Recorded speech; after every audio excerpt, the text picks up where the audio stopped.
So Aziza, please admit all those individuals in the waiting room, and I will start the session now. And since it's about 12. Go ahead and share my PowerPoint, Eric. Pardon?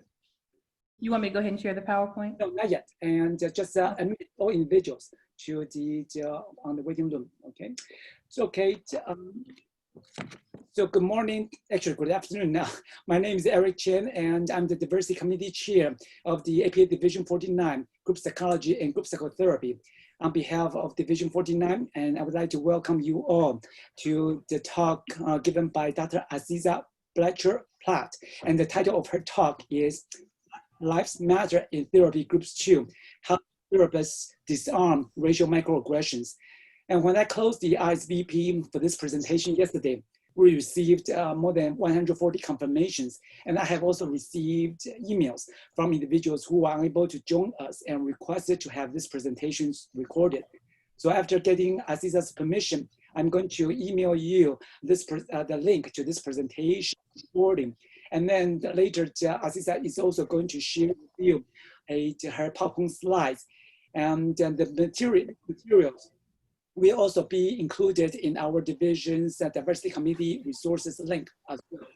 And given that we have only less than 1 hour, and that some of you will have to leave for your next meeting shortly after this presentation, please use Zoom to send me any questions. And then after Aziza's presentation, depending on the amount of time we have remaining, I will raise some of these questions for Aziza's comments. So finally, to ensure we could hear Aziza's talk clearly, please mute yourself. And then when later on, I will maybe ask you to unmute yourself. So now, without further ado, here is Aziza. Thank you so much for that, Eric. Let me just go ahead and share my slides and make sure that you all can see them. Okay, so as Eric said, I'm Aziza Platt, and I'm talking to you all today about Black Lives Matter in Therapy Groups 2, How Do Therapists Disarm Racial Microaggressions in Group? So a little bit more about me. So you'll see that there are closed captions going across the screen, and I turned those on simply in case anybody has a hearing impairment. So hopefully those aren't distracting and they are helpful. Okay.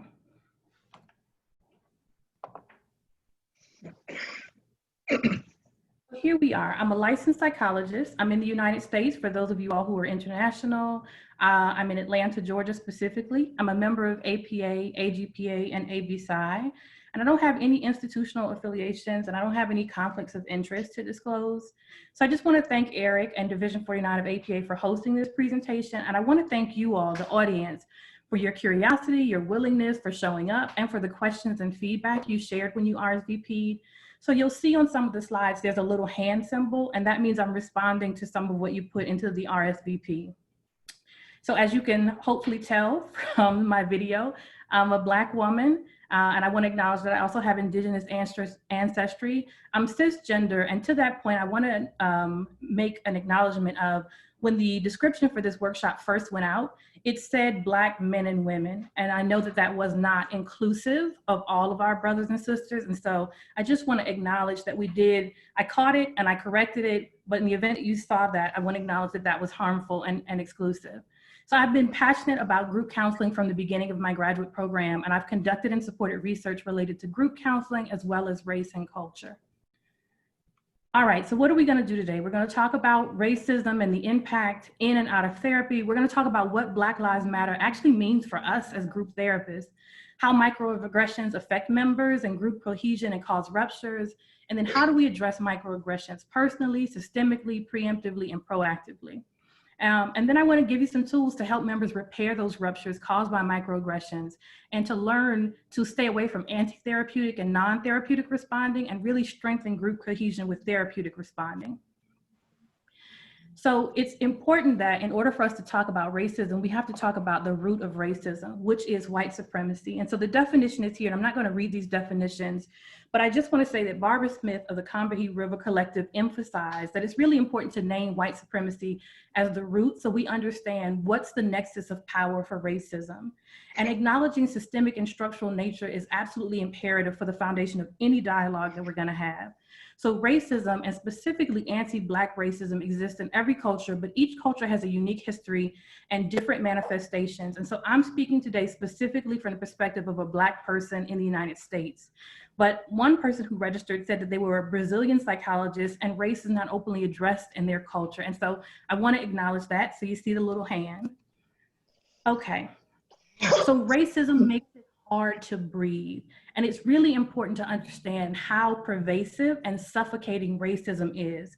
And we've seen countless videos of police choking people to death, right? But it's not just that racism affects us only in that one way. Racism affects us in every facet of our lives. And so what you have is all these aspects of our lives that are impacted by racism. Then you have us in the middle of a respiratory pandemic. So it's even harder to breathe. Black people have been in a perpetual state of crisis, and the COVID-19 pandemic and the uprising are in response to that structural racism and generational trauma of slavery and inequities that have persisted since then. So, Black Lives Matter? Because of anti-Black racism, Black lives have historically been the most devalued lives across the globe. While there's always been resistance to this oppression, the phrase, the hashtag, the rallying cry, Black Lives Matter, was coined in 2013 by 3 Black women after the acquittal of George Zimmerman, who murdered teenager Trayvon Martin.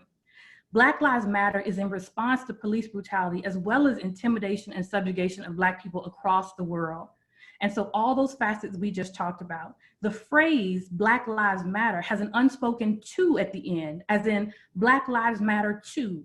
It is our way of raising the alarm that our lives, which are so in danger, matter, and that we as a society need to address the conditions that make this the case. So, the thinking behind Black Lives Matter is that in addressing the harms and oppression against the least valued lives, we will remedy those same oppressions against other groups who too are devalued and subjugated.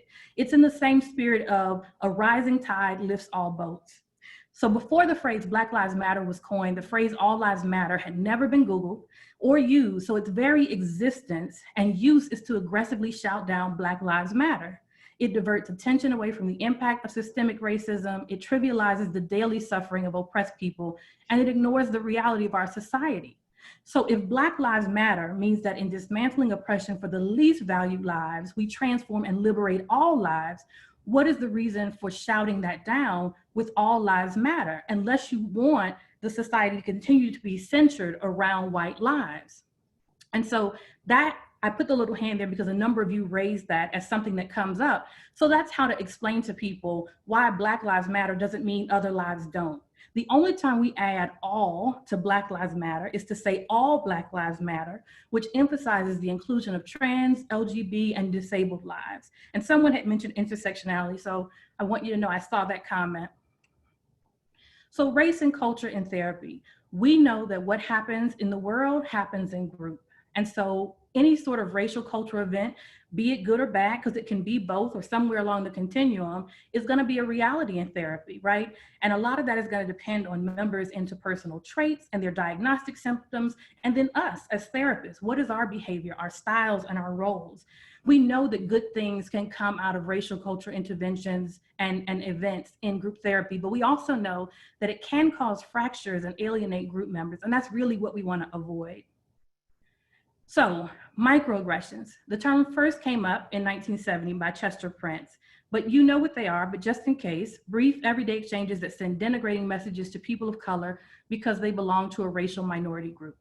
So they can happen outside of the group, and then they come up in group because a member will bring it up, like this happened to me, or they can happen between people in the group. And the way, in my research, what I found is the way that people experience and handle microaggressions outside of group really translates to how it happens in group as well. Now, some people take issues with the term microaggression, the concept, the research and training to address microaggressions. One particular researcher said that he feels like there needs to be scientific rigor and suggested a halt of microaggressions training because the experience of aggressiveness is in the eye of the beholder, and microaggressions are often ambiguous and their occurrence or intent is questioned. So to me, that feels akin to people who tout the superiority of quantitative over qualitative research. We know that lived experiences are important, and studying those experiences is also an important precursor to operationalizing aspects of the experience. So I support efforts to further solidify and buttress the research behind microaggressions, but I want us to be mindful that denial of oppressive behavior in the absence of absolute proof is an age-old tactic to silence and stop anti-racist efforts. So a little bit about microaggressions. Again, I believe you all are probably familiar. So Sue and colleagues had created a taxonomy in 2007, and those are the ones that are in Black. And then based on my own research, I suggested 3 additional ones, and so those are the ones in blue. So what I know is when a microaggression happens, people have an intrapersonal sort of reaction. They're confused, they question themselves, they doubt themselves, sometimes they blame themselves. And depending on how they respond, they either feel empowered or disempowered. And not just depending on how they respond, but how other people respond on their behalf. And so what can happen is if we don't address this, people become hyper aware and hyper vigilant, and they start to employ strategies to protect themselves from people that might commit microaggressions. And so what we know is we can either have a repetitive recapitulation of the primary societal group or corrective re-experiencing of the primary societal group. So we can have really tumultuous racial relations outside of group, and group can become a place where we actually work through that and learn skills that we can take to the outside, or group can be more of the same. And that really depends on how we intervene and help groups intervene. I want to note that most of the participants that I've talked to in my research really felt like their group satisfied so much of what they needed, except they would always avoid race and culture or couldn't do those sorts of interactions. There was someone who noted that they wanted to know what we thought about racial identity and trauma only being processed in groups with members who have shared racial identities. And so that last one, the repetitive or corrective, that's my answer to that. There is a lot of power in what we can do in group around race and culture. So we know that there are unmet needs for people who are of color. And then we also have an ethical responsibility to be culturally responsive and to create, not just for clients, but for ourselves, an inclusive, multiculturally competent field. So how do we start to do that? Okay, ongoing, all of us should always be exploring our racial cultural identity development, beliefs, privileges, biases, and blind spots. Several of you talked about this being something that gets in your way, your own privilege, your lack of awareness, your own identity and how it's diverse, and how does that mean that your interventions are gonna land, and how your own identity as a racial and cultural being might inform how you respond. So when is the last time we've looked at whatever racial identity model would apply to us and thought about where we are in terms of our development, and how do we go about identifying our blind spots and our biases? And so we always want to also be expanding our racial cultural knowledge and exposure. So many of you all are educators or trainees, and I want to say that one of the things we have to do is to decolonize psychotherapy and group psychotherapy in the way that we're learning and teaching. And so as an educator, that means you model self-reflection and you make multiculturalism not just a class, but you make it integral to the entire curriculum. You emphasize that cultural competence and social justice are not nice to have, they're needs to have. And you challenge trainees to voice their questions, their concerns, their beliefs and biases, and to challenge you when you need to be challenged. And as trainees, you take full advantage of the experience. You experiment throughout your program with racial cultural events. You develop a growing list of resources about racial cultural history and developments that you can always go to when you need to educate yourself about something or help educate someone else. And then you want to always recognize your knowledge and empathy gaps. Admit when you don't know, disclose when you don't understand, and ask when you can't find the answers. So a number of people said that they find it challenging training group therapists who are resistant to the ideas of microaggressions or working at a PWI, and people are sort of dismissive. And so this is part of your work, is raising the alarm about the ways in which structural racism is functioning at your institution and preventing you all from educating your students the best way you can. Okay, so let's get to a lot of microaggressions happen before people even get to group. So we want to talk about environmental microaggressions. You all have seen the countless videos of somebody calling the police on a Black person who they don't think deserves to be in whatever space it is, right? And so, you know, this applies to us as well. Is your office located in an area where a Black person may feel out of place or be considered out of place by other people? What does the decor about in your office say about the safety and inclusiveness of the space? I often think about the ways in which we put up signs that say no smoking, and then we accommodate those signs to say no vaping and no alcohol, no drugs, no weapons, right? But do we say no racism, no oppression? And then we're all, or many of us are doing telehealth, right? And so the question is, I don't know about you all, but I love to peek into people's homes and offices and see a little bit more about them, but they're peeking back at us. So what are they seeing in your home office? Or if we're doing group telehealth, what are they seeing in group members' homes that might be saying, you're not welcome, or we can actually be really connected? And so getting into recruiting and group composition, you really, if you're setting out to create a heterogeneous group, then do that. Really try to avoid having a lone person of color. Really reach out when you're advertising and seeking group members to diverse mediums so that you can get what you're trying to get. But if you get just 1 or 2 out of a group of 8 or 10, then that really puts them in a position, like many of you noted in your RSVPs, of constantly being asked to educate or speak for their entire group or being scapegoated. And so this is one of the ways that we answer that, is by truly making a heterogeneous group. And then during pre-group interviews, you want to assess people's racial identity and experiences. I put a couple of models there that might be helpful, but let's talk about what that looks like. So you ask people, how do you identify in terms of race and culture? What are some of the racial cultural experiences you've had? How do you think you'll handle race and culture in group? What do you worry about? What would be the best possible outcome for you? And then I saw this said somewhere, and I can't remember where, but somebody said group is teaching time. Right? We learn in here, and then practice time is in between groups. So you want to encourage people, take the skills you're learning and the questions that you have and actually do something with it in between, right? Don't let this be the only place you're actually doing any development. So several participants in my research that were members of color explained that while their groups were really, really helpful, they often ended up in another group, in addition, a people of color support group, which is where they got that part of their needs met because their other groups just weren't able to do it. And so that might be an option. We don't want that to be the be all end all. We want that to be like maybe a stopgap, but not, well, we just aren't going to be able to address that in groups. So you have to go find another group to complement this one. The other thing is that sometimes white people, and a lot of you all talked about white fragility, white people may have trouble asking questions or, you know, doing some of the work around race and racism in a mixed group. And so if we're going to supplement, it might also be a good idea for them to join a white caucus or a racial learning group where with other white people, they can do some of that work and it may feel safer than it might feel in a mixed environment. So when microaggressions happen, what happens? Oftentimes, the whole thing is inhibited. It happens and then nobody talks about it. Somebody's feeling isolated. And because people are in disparate stages of their racial identity development, they just can't make it happen.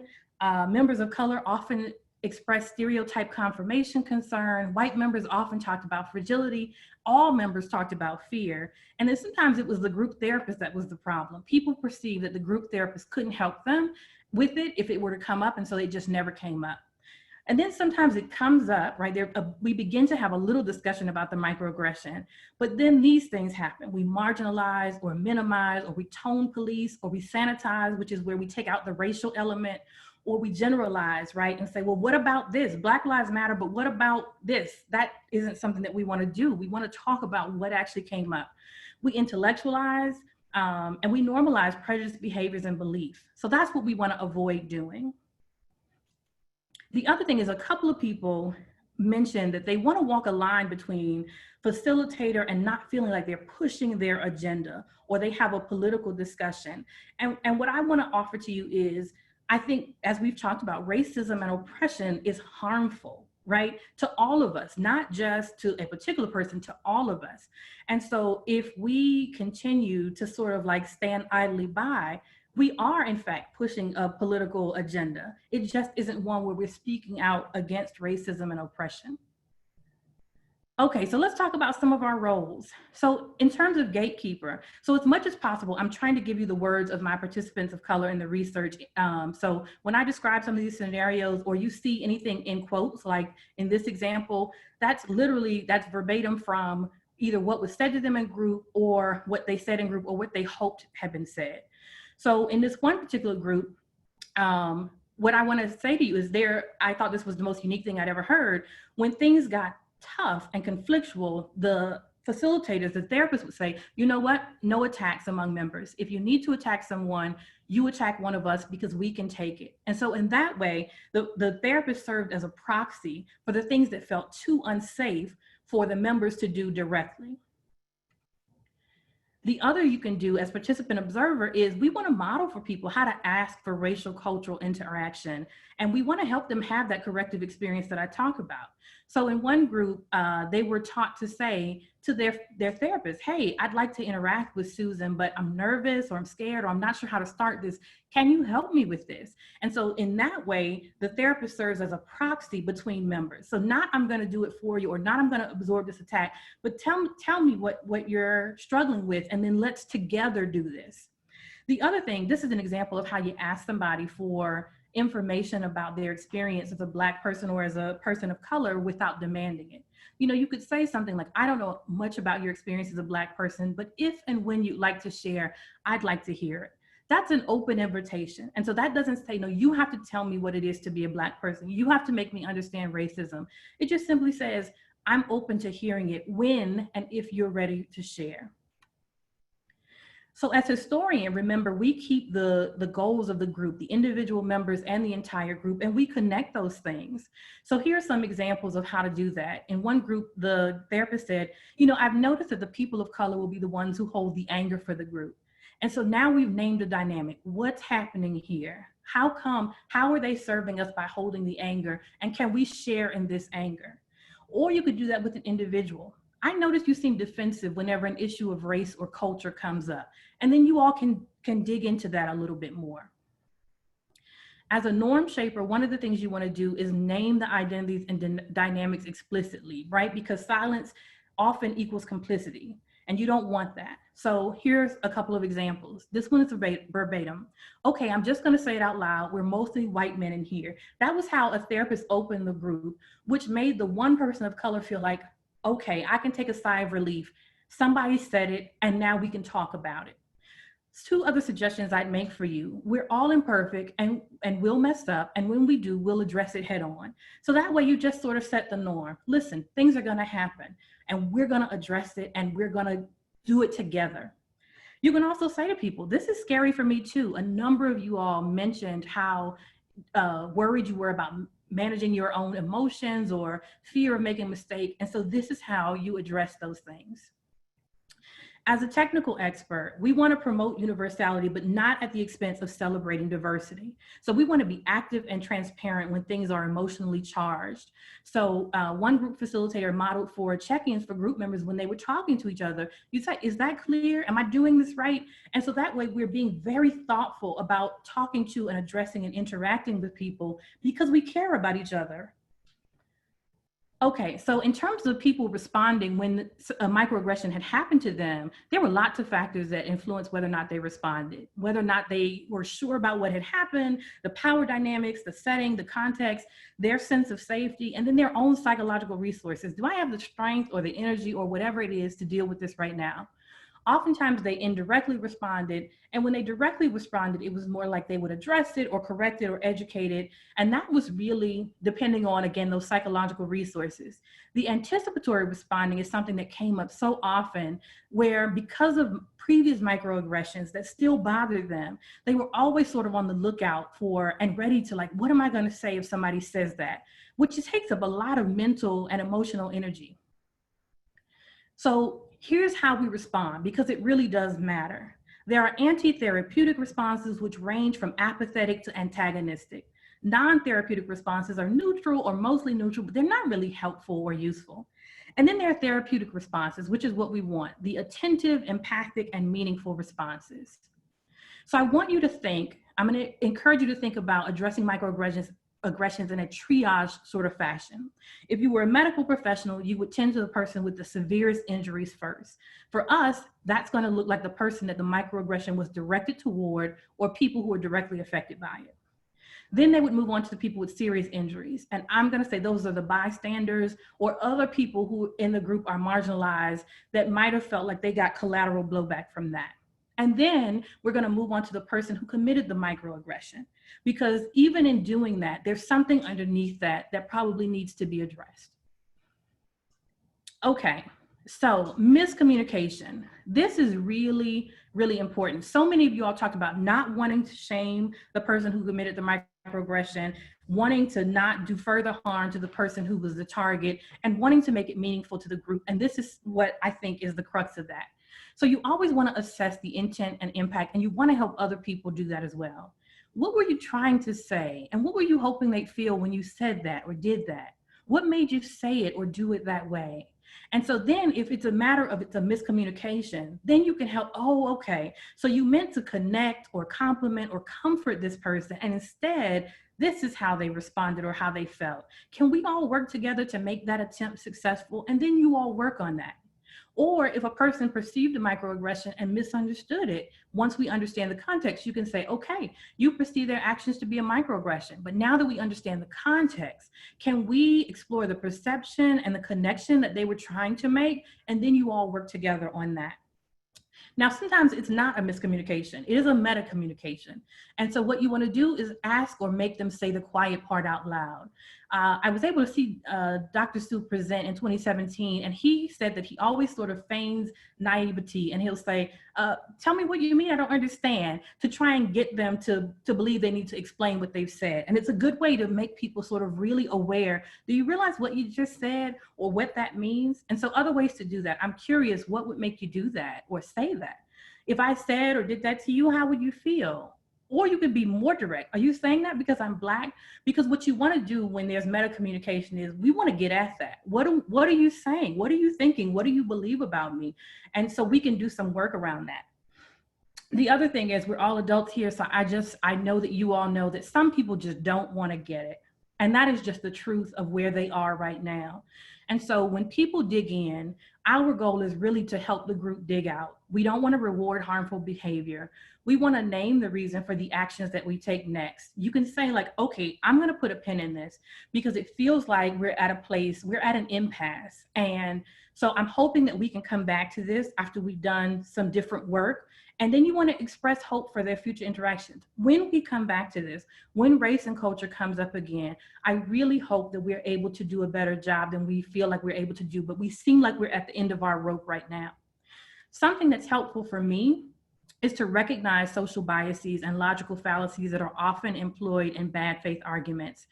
If I can name it, then I can sort of disconnect myself from it. You know, we've all found ourselves in that conversation with somebody and you're trying to get them to see and they're moving the goalpost or it's a straw man argument or whatever it is. And the sooner you connect to that and you realize what it is, oh, okay, I see. We're not actually trying to have a discussion. There's no understanding or connection that's being sought here. This is somebody who just wants to argue or what have you, and they're being fed by this dynamic. And so you use that knowledge to anticipate the pattern of what's going to come next and to pull yourself and pull the group out. And so you just really actively protect the group and yourself as best as you can. So Sue and colleagues last year put together a framework of a lot of what I've talked about and some additional things into a micro intervention strategies. So I know that this is a lot to read. I just want you to know it's there so you can go looking for it and you can use it as a helpful resource. So you can see that the main points are make the invisible visible, disarm the microaggression, educate the offender, and seek external intervention, which is a lot of what we've talked about. All right, so now we're going to practice together. I have some scenarios here from my research, and we're going to do some anti-therapeutic, therapeutic, and non-therapeutic responding. So I'm going to put up a scenario, and then I'm going to give you just a beat So I want you to think about what an anti-therapeutic response would be. And then we'll move to non-therapeutic, and then we'll move to therapeutic, okay? All right, so a group member expressed concern about stereotypical responses to her as a Black woman outside of group and feeling isolated. An anti-therapeutic response says, everybody goes through that. It has nothing to do with your race, right? And I imagine you all know it's dismissive. It's a lot of things. There's no actual connection there. And it's almost calling somebody a liar. What do you imagine non-therapeutic responses might be? So here's the beat I'm going to give you. You've seen this all the time. Oh, I don't see you as Black, or I don't see color. That's not therapeutic because, one, it's a lie. You see color, and I want you to see me as Black. I love being Black. So I don't want you to say that. What I think a lot of times people are trying to communicate is, I don't treat you differently or see you as lesser because you are Black, right? So we want to help them communicate that. But also what that whole colorblindness thing does is people try and absolve themselves of the system that we talked about we all live in. So we don't get to do that. Or when we try and connect and we equivocate. I'm an introvert, so I can understand you feeling isolated.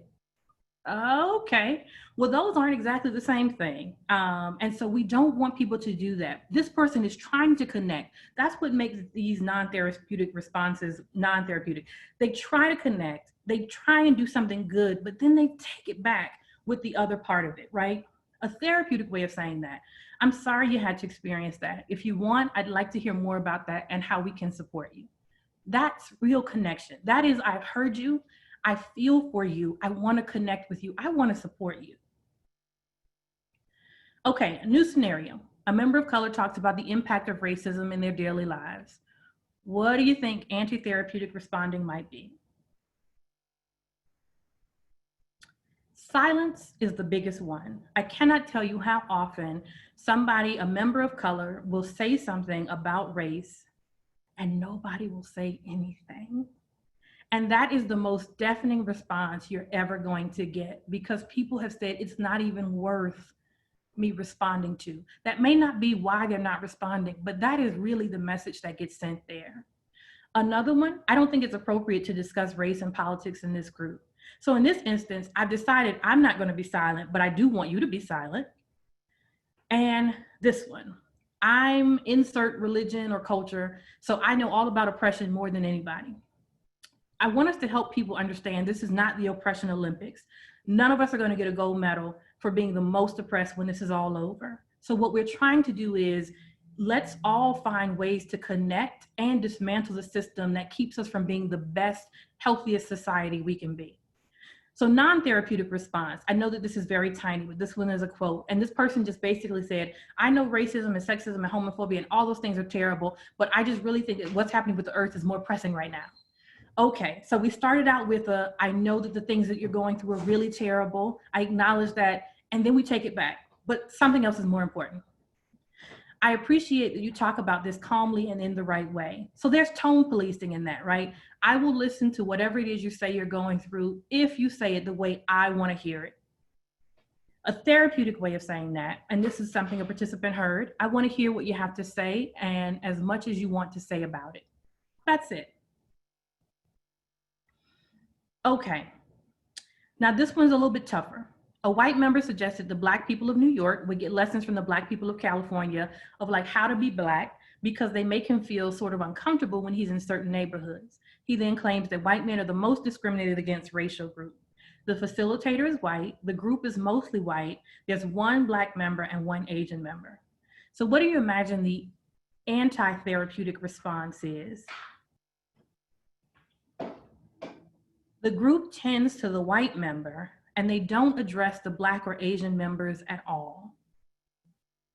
A non-therapeutic response is privately addressing the white member and privately comforting the Black and Asian members. So again, we see there's an attempt there to help, to soothe, but then you take it back in the way that you do it.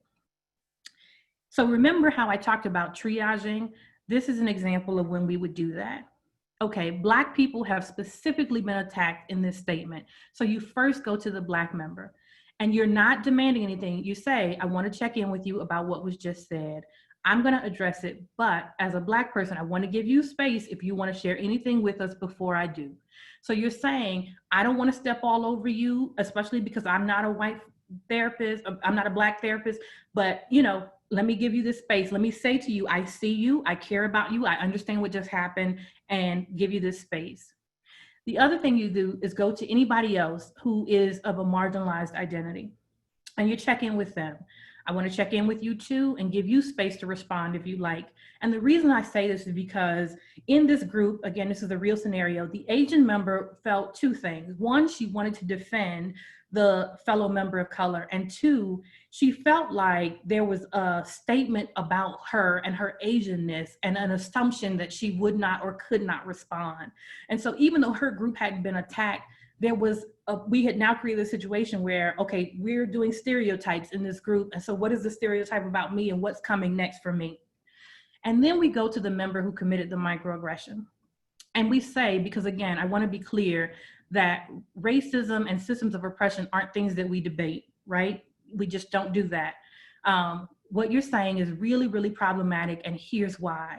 So you want to address what was wrong about what was said, but then we want to connect. We want to connect with you about what's underneath what you said. Can you say more about what's making you feel that way?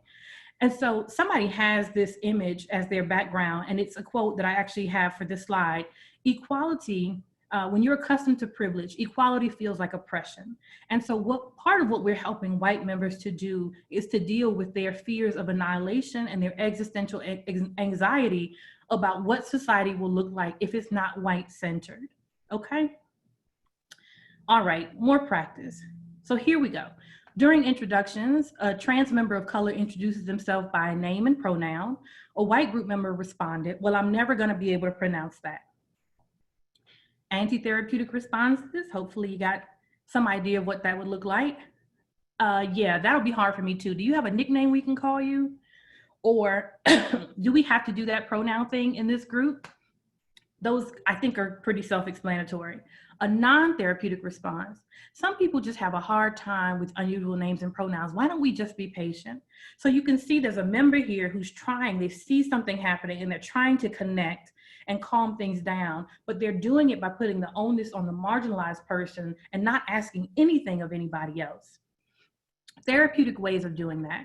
Thank you for sharing about yourself. I want to get it right, and I'm going to try to always get it right. But if I ever get your name or pronouns wrong, I want you to correct me.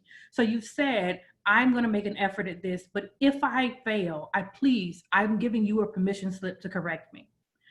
I don't know much about the trans experience, but I plan to learn. If ever you want to share more about that, I'd love to hear it. So what we're saying is, I'm acknowledging I don't know. I'm going to do my own work. I'm not demanding anything of you. And if and when you ever feel safe enough or want to talk about that, my ears are open as a fellow member. I want to hear you. Okay. Group counseling educator supervisor informed a Black co-facilitator trainee that a white group member really likes motherly Black women and suggested that she play that role for that group member in group so that that group member could be more comfortable. Anti-therapeutic responses, when confronted about it, I'm not sure what happened. I can't say that I'm racist or whether or not I've said or done anything that had any racial agenda. So complete denial. Non-therapeutic, this person went on to say, if you all don't know The Walking Dead, Michonne is one of the characters. And this person said, you're my Michonne. I just know that when I need you, you're just going to take care of business. So there's an acknowledgement of, you're so dependable and courageous, and I need you to do this servitude for me. Therapeutic, the group counseling educator acknowledges her mistake, the impact, and apologizes. That's simple. Okay. The group reconvenes after the murder of Tamir Rice, a 12-year-old playing in a city park with a toy gun, was murdered by police after less than 30 seconds of engagement. So I included this one because we're seeing, again, all those videos of brutality. And so those things happen outside of group, and then you come into group, and that's often weighing on people, and so it comes up. Anti-therapeutic responses, he should have known better. Blue Lives Matter or All Lives Matter. We've already talked about All Lives Matter, and blue is not a race, it's an occupation. So we don't put occupations above people. Non-therapeutic response, the group expressed empathy, and then they said, but you don't play in the street with guns, even toy guns, and they start to talk about all these things that are wrong with society. So, right, so there's empathy, and then we take it back because we victim blame. Therapeutic, you know what I thought about? I thought about you when that thing happened, right? These are members and therapists saying to a member of color, I know that this thing impacts all of us, but it impacts your community more directly. I thought about you when that happened. I care about you, and I don't like that you feel alone in this. Is there something we can do to be more with you in this? Okay, last two. The group resumes for a new session after the last session ended with a microaggression. Anti-therapeutic, it's over and done with. It's a new session, let it go. Why didn't you say anything last time? Non-therapeutic, I'm sorry, but once you put a but, you're not sorry. That person has hurt my feelings before too, but I just don't let it bother me, right? So we're being dismissive. Therapeutic, I just really want to apologize. What he's done is wrong and what I've done is wrong, and I didn't say anything. That says, I hear you and I acknowledge my part in allowing the harm to happen. It's important to address it regardless of when it happened. All right. A group counseling trainee noted that she mistakenly replicated a racial cultural dynamic in a support group she co-facilitated. When she brought it up in supervision, she was told, like, I don't think it was an issue. The discussion was mostly fine. Or a non-therapeutic response, you got to give yourself some credit. Don't be so hard on yourself, right? But she's acknowledging the harm she's caused. So here's the therapeutic way of handling that. She said, I've done what white people have done to Black people forever. I pretended to give them space and I took it up, right? So she can acknowledge that. And those are, when I say that you want your trainees to challenge you, this is what I'm talking about. You want to challenge them and you want them to challenge you. Okay. So I think that we've reached the 40-minute mark, and I don't want to hold people over too long. So I do have another one, but you see it here on the screen. A white member expresses a racial stereotype about Mexican Americans, and the Mexican American facilitator and other members of the group interacted with her around this statement. So what we don't want is for people to be able to say, well, I lived in Mexico for a long time, so I can say that. That doesn't give you permission to do that. We don't want other group members of color to be silent because they feel like it's not their place to respond since they're not Mexican, right? We don't want to step over somebody, but we do still want to add our voice to the advocating for what's right. For the group therapist, you don't want to put the onus completely on members to respond. Sometimes we do have to step in, and we do. And when you step in, that could look a little bit like this. Hey, I'm curious about what you said. You know, I feel like I'm having a sort of reaction as a woman who identifies as Mexican. Now we're curious, which a lot of you all said you wanted to stay curious when you're dealing with microaggressions, but you also wanted to acknowledge what has happened. And so this is a good example of that. All right, so this is the last one. A microaggression occurs between two group members of color and the group's facilitator is white. So anti-therapeutic is for the group therapist to stay silent because they don't know how to respond. Remember, silence equals complicity, right? Non-therapeutic is to stay silent because they feel it's not their place to respond because they're not a person of color. So we don't want to do that, right? Again, we don't want to step over people. We do want to honor their autonomy and their ability to advocate for themselves, but we still want to add our voice to it. And so here I offer this suggestion to say, you know, to my ear, it sounded like what just happened was related to race and culture. How did you all experience it? Can we explore that more? So that way you're not making an assumption, you're checking in with both people. Did you all, was that what I thought it was? And like, can we get into that? And so those are hopefully very helpful suggestions on what that can look like. And at this point, Eric, I can stop here. And if there are questions or comments, I would love to entertain them. Okay, thank you, Aziza. So I have not received any questions. So now why don't we open it up for any of you who would like to raise questions, and then Aziza could then respond to these questions directly. Anyone?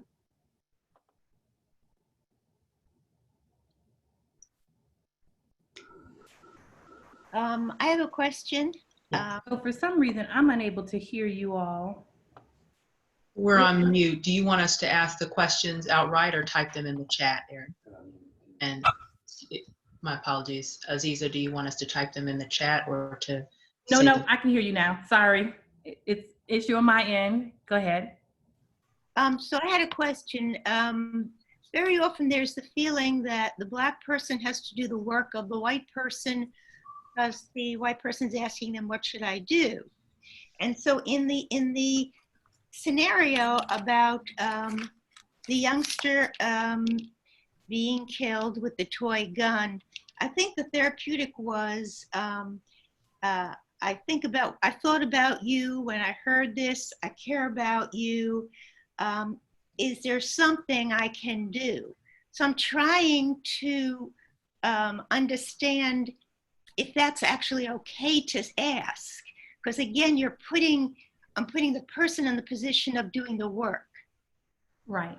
That's a good question. So what we don't want to do is say, explain to me why that's a problem. In that scenario, what you're saying is, I'm looking at you right here, right now, as somebody in my group that I care about. Is there anything I can do or we can do for you? Right? We have to learn more about the problem of white supremacy and racism, and we all have to work to dismantle it. But in this moment, that is, I know that your community was directly impacted, and I want us to extend my hand. What in this group can we say or do that might feel comforting or make the world feel a little bit more safe? Okay, in that context, okay. Thank you. Other questions? Thoughts? Just one, this is just great. So thank you so much for doing it. I just appreciate you. One of the comments that I had, and just to get some insight, the scenario with, I think it was the issue of the anger being held by one person in the group. So I'm aware that sometimes what can happen is the anger is being held, but some of it is because the facilitator is not creating safety in the group. And so there are these, the responses from a person of color is more of a defensive response. Can you speak a little bit more to the issue of creating safety in group when someone sees that the anger is present?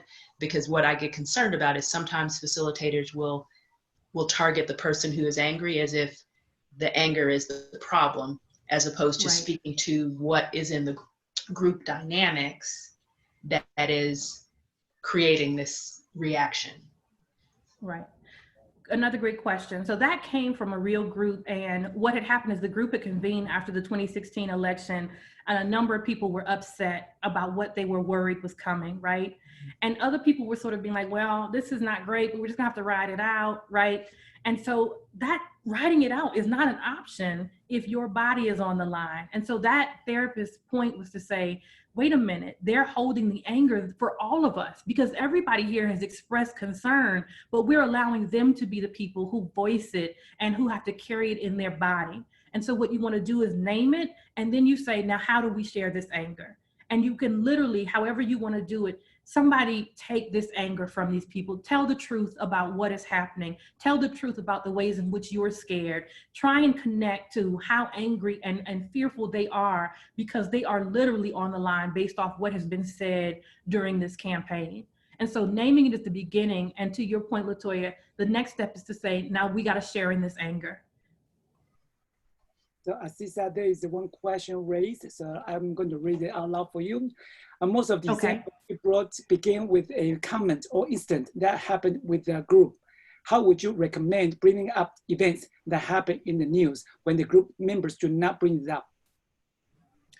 So I think that what you can do, we always do a check-in. And even when I email people, I'll say, I hope you're doing okay in the midst of everything, right? So I've already opened the door for, we're in the midst of a pandemic. There is justified social unrest. There is danger. And so I've said, that's my way of telling people, you're welcome to say more to me if you want. I'm not going to impose that, but I know that the world is crazy and scary and frustrating and sometimes hopeless. And so this is my way of opening that door. So I think we can do that in group as well. When we start, we say, there's a lot going on in the room and there's a lot going on in the world. So the room is open.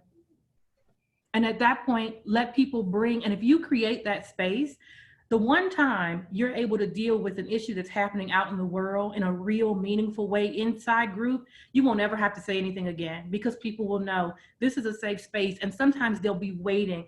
Oh my God, I can't wait till I get to group to talk about this terrible thing that's going on, and to have the group help me deal with it and help me hold this. Thank you, Aziza. I have a question. When you were talking about, members that try and give empathy, but then end up kind of taking it back, and suggestions for if you have a member that repeatedly does it, like, say, I have white privilege, but I've also had a hard life. I was raped, I was abused, blah, blah, blah. Or, yeah, well, we actually have talked to our kids about when you get pulled over and being respectful to cops and how cops are scared when they pull everybody over. And just repeatedly doing that, so it's sort of been addressed. So it's like they're trying, but then, just, fall short. And I didn't know if you had any thoughts on how to process. So sometimes in group, I'll say period, like the actual punctuation. When somebody's talking, they'll say, oh, I feel so bad about, and I know that they're going someplace else, and I'll say period, right? That's the end of the sentence, because we want to help people learn to punctuate that. And then it's about, okay, you've had a hard life, or yes, because racism affects all of us, right? So in different ways. And so you want to not get rid of the ways in which it affects somebody Black and brown differently. You want to be able to say, so you're afraid of the police, and so you all have that in common. But do you see the differences in why you all might be afraid and what the outcomes are there? Okay, so you all can connect around fear of police and use that connection. I want you to take that, and I want you to go out into the world, and I want you to do something about police brutality, and don't be silent about it, right? So that's what we help people to do. We're all afraid in different ways, but can we see how our fears are a little bit different, and how there's a degree, right? You're afraid when you get pulled over, you might get a big ticket. I'm afraid I might not make it, anywhere to pay a ticket. So those are different degrees, and we have to help people, just like we do with our emotions. We help people understand, are you irritated or are you enraged? We do the same thing when people are experiencing oppression. And again, doing it in a way that says, I'm not devaluing your experience, right? This is not the oppression Olympics. We all have some stuff. But what we want to do is recognize that there are times when somebody else's stuff is more scary, more dangerous, more urgent than ours. And we want to help them hold that as much as we can. So I do the period, or I put my hand up to sort of like just a gentle, I'm not cutting them off, but a gentle sort of, okay, period. Because I want them to hear, oh, that's right. Yes, I'm absolutely appalled at racism. And then you can say, can you connect with what that person said? Because we don't want to leave that prematurely. And then how do you connect with it? So I hope that helps, Christine. Yep. So I think we could probably take one more question, and then we would have to end the session since it's closer to 1 o'clock now. So one final question?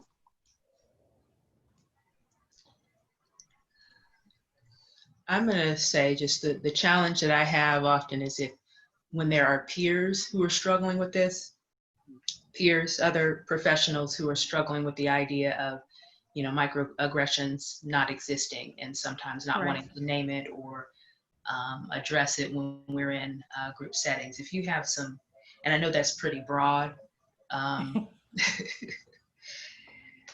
but just any tips, useful tools when you're dealing with other groups of professionals, whether it's in group training events or peer consultation or peer interactions, listserv exchanges, things of that nature.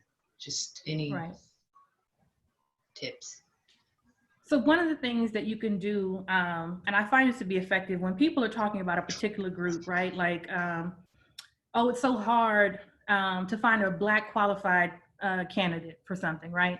Mm-hmm. And then you say, why don't we insert a different group in there, one that they belong to? Why don't we insert women where you had Black? It's so hard to find a qualified woman candidate, because sometimes the change in group helps them hear, oh, okay, that's a problem. It's not that there aren't qualified women, it's that we're not doing what we need to do to find them, right? And so, I hate to remove race, but sometimes you have to put people in the scenario. That's one of the things that I found to be effective. Outside of that, again, I cannot tell you how often it is just not my ministry to be arguing with people about my or others' humanity anymore. And so I'm willing to share what I know and with people who are like-minded. But if you're not really trying, I just cannot engage for my own self-care and well-being. And so, like I said, there is this list of of logical fallacies, and the more familiar I get with it, I see it when it's happening. And I say, you know, you just moved the goalpost. And I'm going to give you one. One time, I'm going to say, what you did was you said this, and then you moved it when I gave you, you know, whatever evidence.